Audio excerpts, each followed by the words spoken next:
Perkenalkan, nama saya Sabrina Febrianti Parakasi dari kelas 12 MIPA 2 UPT SMA Negeri 5 Parepare. Di video kali ini kita akan membahas materi kelas 12 yakni metabolisme. Metabolisme terbagi menjadi dua, yakni katabolisme dan anabolisme. Katabolisme berarti penguraian dan anabolisme berarti penyusunan. Nah, di video kali ini kita akan membahas katabolisme karbohidrat. Katabolisme karbohidrat merupakan penguraian molekul kompleks karbohidrat menjadi molekul yang lebih sederhana dan menghasilkan air, oksigen, dan energi. Katabolisme karbohidrat sering juga disebut dengan respirasi sel secara aerob atau respirasi yang memerlukan oksigen. Nah, pada katabolisme karbohidrat terdapat 4 tahapan, yakni glikolisis, dekarboksilasi oksidatif, siklus Krebs, dan transport elektron. Langsung saja kita ke tahapan yang pertama, yakni glikolisis. Nah, pada tahap pertama yakni glikolisis. Glikolisis merupakan pemecahan glukosa menjadi asam pirufat. Nah, pada gambar sudah terdapat glukosa. Glukosa akan mengalami fosforilasi dengan bantuan heksokinase. Nah, fosforilasi di sini akan mengikat gugus fosfat dengan atom karbon nomor 6 di sebelah sini, sehingga glukosa akan berubah nama menjadi glukosa 6-fosfat. Selanjutnya, glukosa 6-fosfat akan mengalami perubahan yaitu menjadi fruktosa 6-fosfat, yang dimana perubahan ini disebut dengan isomerasi. Nah, dengan bantuan enzim fosfoglukoisomerase. Nah, di sini sudah terlihat jelas perbedaannya bahwa pada glukosa 6-fosfat terdapat cincin segi 6, sedangkan pada fruktosa 6-fosfat terdapat cincin segi 5. Selanjutnya, reaksi selanjutnya yakni fruktosa 6-fosfat akan berubah menjadi fruktosa 1,6 bifosfat. Perubahan ini disebut dengan fosforilasi atau penambahan energi. Energi gugus fosfat akan berikatan dengan atom karbon nomor 1 sehingga namanya menjadi fruktosa 1,6 bisfosfat. Nah, pada penambahan ATP ini dinamakan langkah memerlukan energi. Kemudian, fruktosa 1,6 bifosfat akan mengalami pemecahan menjadi dehidroksiaseton fosfat dan gliseraldehid 3-fosfat yang dibantu oleh enzim aldolase.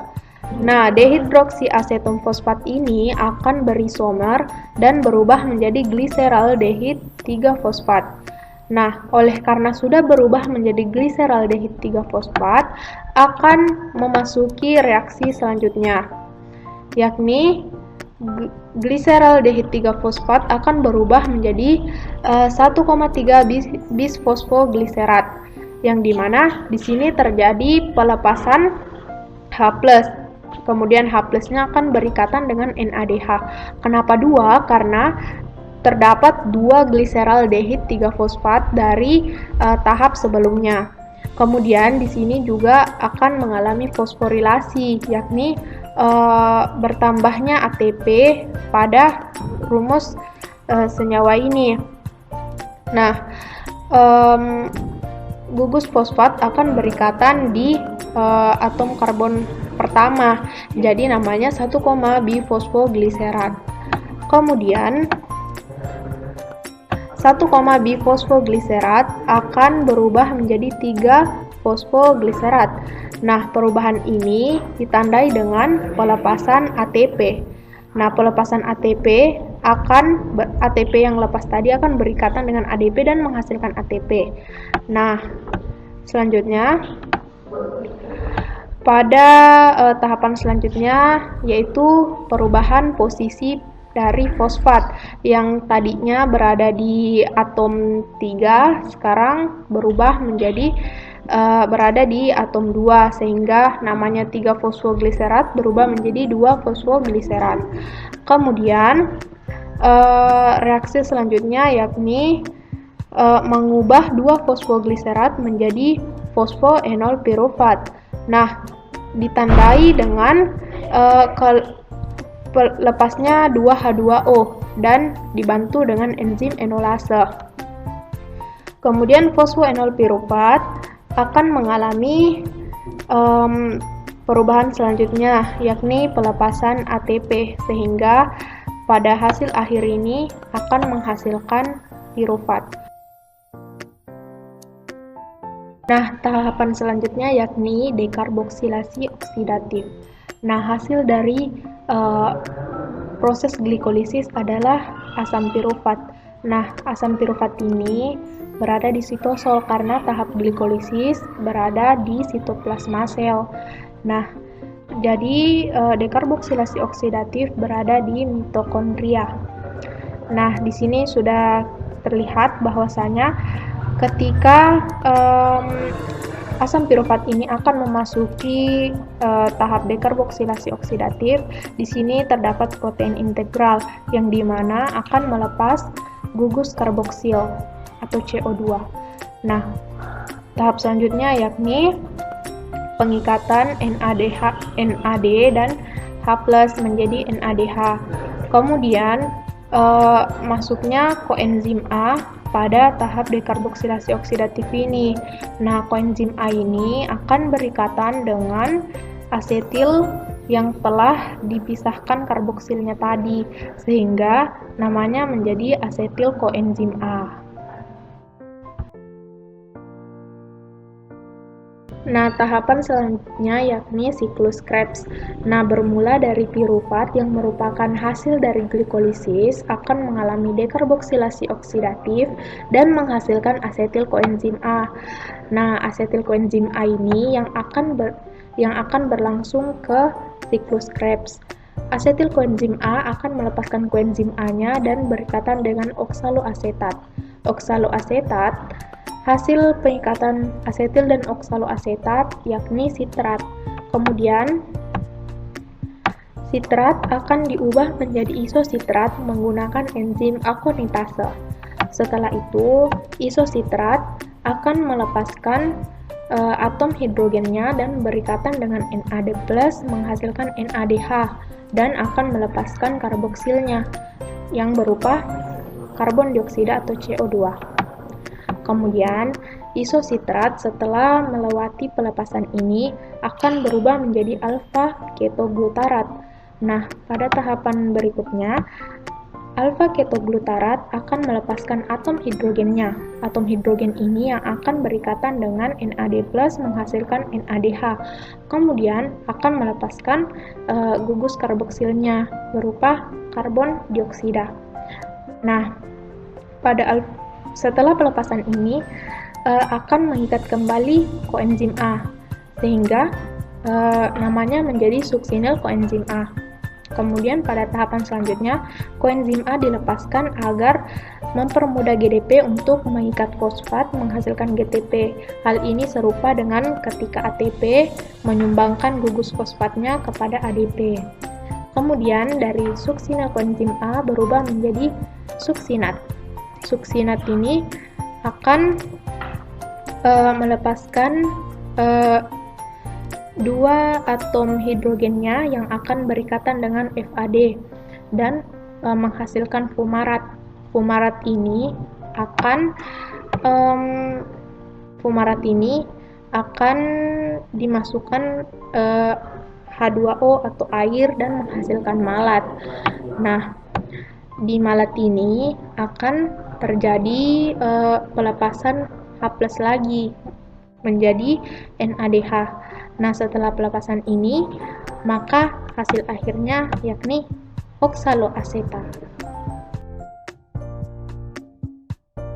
Nah, kita akan memasuki tahap yang terakhir yakni transfer elektron, yang dimana transfer elektron ini memerlukan akan mengubah NADH dan FADH2 menjadi ATP agar bisa langsung digunakan oleh tubuh. Nah, yang pertama NADH akan diurai menjadi NAD+, yang dimana elektronnya nanti akan dialirkan melewati kompleks protein pertama dan melewati ubiquinon. Bersamaan dengan hal ini, maka ion hidrogen akan dipompa keluar ruang antar membran. Nah, Setelah itu, elektron yang ada di ubiquinon tadi akan dialirkan melewati kompleks protein 3 dan melewati sitokrom C. Bersamaan dengan hal itu, maka ion hidrogen akan dipompa keluar ke ruang antar membran.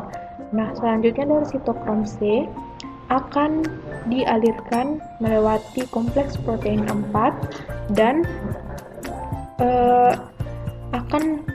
elektronnya tadi akan berikatan dengan oksigen. Oksigen ini akan berikatan dengan H+, yang dimana nanti H+ dan O2 ini, 2H+ dan O2 ini akan menghasilkan H2O. Bersamaan dengan itu, maka ion hidrogen akan dipompa keluar lagi dan berada di ruang antar membran. Nah, berdasarkan dari apa yang telah kita lihat, bahwasanya ada ion hidrogen dipompa keluar ke ruang antar membran sebanyak 3 kali, maka ion hidrogen H+ ini akan masuk ke matriks mitokondria melalui enzim ATP sintase, yang dimana setiap H+ akan berubah menjadi ATP. Oleh karena 3H+ yang akan melewati ATP sintase, akan tercipta 3 ATP dari 1 NADH. Nah, selanjutnya yakni FADH2. FADH2 akan terurai menjadi FA2. Nah, elektron dari FADH2 akan berada di kompleks protein 2 dan akan dialirkan ke ubiquinon. Dari ubiquinon akan dialirkan melewati kompleks protein 3 dan melewati sitokrom C. Nah, bersamaan dengan hal itu, ion hidrogen kembali dipompa dan berada di ruang antar membran. Nah, dari sitokrom C, elektron akan melewati kompleks protein 4. Nah, elektronnya ini akan berikatan atau diterima oleh O2 dan berikatan dengan 2H+ menghasilkan air atau H2O. Kemudian, bersamaan dengan hal itu, ion H+ akan dipompa dan berada di ruang antar membran. Nah, oleh karena terdapat 2 kali proses keluarnya H+, maka H+ ini akan melewati ATP sintase dan setiap H+ akan menghasilkan ATP. Jadi, 1 FADH2 akan menghasilkan 2 ATP. Jadi, pada setiap tahapan katabolisme karbohidrat akan menghasilkan energi. Misalnya saja pada glikolisis yang menghasilkan 2 NADH, 2 asam pirufat, dan 2 ATP. Pada dekarboksilasi oksidatif menghasilkan 2 asetil koenzim A, 2 NADH, dan 2 CO2. Pada siklus Krebs, 6 NADH dan 2 ATP, 2 FADH2, dan 4 CO2. Sedangkan pada rantai transport elektron yang akan merubah NADH dan FADH2 menjadi ATP agar bisa digunakan di dalam tubuh.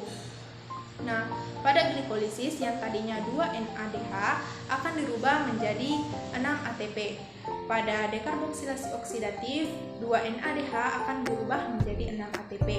Pada siklus Krebs, 6 NADH akan dirubah menjadi 18 ATP dan 2 FADH2 akan dirubah menjadi 4 ATP. Jadi, total keseluruhan pada tahapan katabolisme karbohidrat menghasilkan 38 ATP. Namun, ada sumber yang menyatakan bahwa 36 ATP dihasilkan dari tahapan katabolisme karbohidrat. Hal ini didasari karena ketika NADH menembus mitokondria, maka diperlukan energi sebanyak 2 ATP. Olehnya itu disebutkan 36 ATP. Sekian dari penjelasan yang telah saya sampaikan.